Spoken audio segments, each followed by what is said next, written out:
அனைத்து சீனியர் சிட்டிசனுக்கு அன்பான வேண்டுகோள். உங்கள் ஆசீர்வாதத்தோட இந்த காணொளியை நாட்டு மக்களுக்கு சமர்ப்பணம் பண்ணுறேன்.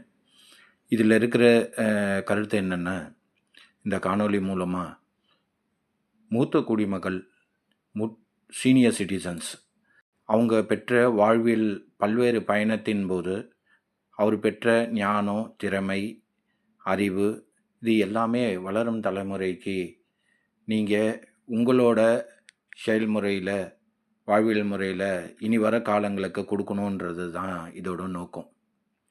இந்த விஷயத்தை எப்படி செயல்முறைப்படுத்துவது? நாட்டின் கலாச்சாரம், பண்பாட்டு பல்வேறு நிலைகளில் வேறுபாடு இன்றைக்கி நிறைய காணப்படுது. அதெல்லாம் இல்லாமல் எந்த டெக்னாலஜி இந்த நாட்டிலேயோ பல வெளிநாட்டு ஈடுபாடால் பல்வேறு நிலைப்பாடுகள் வாழ்வியல் முறையிலையோ, திருமணம் மற்றும் குழந்தை பேர் பல்வேறு நிலைப்பாடுகளில் இதில் ஏகப்பட்ட தொய்வு ஏற்பட்டிருக்கு. அதனால் இந்த நிலையை மாறணும் அப்படின்னா உங்களுக்குள்ளே இருக்கிற பல்வேறு அறிவின் பரிணாம வளர்ச்சி வளரும் தலைமுறைக்கு நீங்கள் முறையாக கொடுக்கணும். அதாவது திருமணத்தின் போது உண்மை, அன்பு, விட்டு கொடுக்கும் மனப்பான்மை, புரிந்து கொள்ளும் தன்மையோடு வாழக்கூடிய ஒரு சூழ்நிலையை அவங்களுக்கு நீங்கள் பெற்ற அனுபவத்தின் மூலமாக அந்த வளரும் தலைமுறைக்கு கொடுக்கணுன்றது தான் இயற்கையும் அந்த இறை சக்தியோட நீதி தர்மமாக இருக்குது.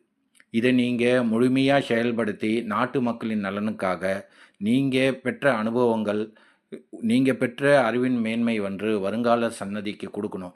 இன்றைக்கி எவ்வளவோ டெக்னாலஜி இருந்தாலும், ஆனால் வாழ்வியல் முறைன்றது நீங்கள் வாழ்ந்த அனுபவத்தை எந்த டெக்னாலஜி மூலமாக கொடுக்க முடியாது. அது எந்த காலத்துலேயும் நடைமுறைக்கு உண்டான வாய்ப்பே கிடையாது. அதனால் நீங்கள் இந்த காலகட்டத்தில் எவ்வளவோ பல்வேறு நிலைகளில் நீங்கள் மாறி இருந்தாலும், ஆனால் இந்த மனம் புலனடக்கத்தோட ஆத்ம தூய்மையோடு வாழக்கூடிய ஒரு பக்குவத்தையோ, நிதானத்தையோ, பொறுமையோ அவங்களுக்கு கொடுக்கணும். இன்றைக்கி எல்லாமே அவசர கால வாழ்க்கையாயிடுச்சு. வாழ்வியல் முறையாகட்டும், திருமணம், அனைத்து விஷயங்களும் இன்றைக்கி கலாச்சாரத்தின் பல்வேறு நிலைப்பாடுகள், பல்வேறு விஷயங்கள் மனசுக்கு போதுமான திருப்தியாக இருக்கிறதா தெரியல.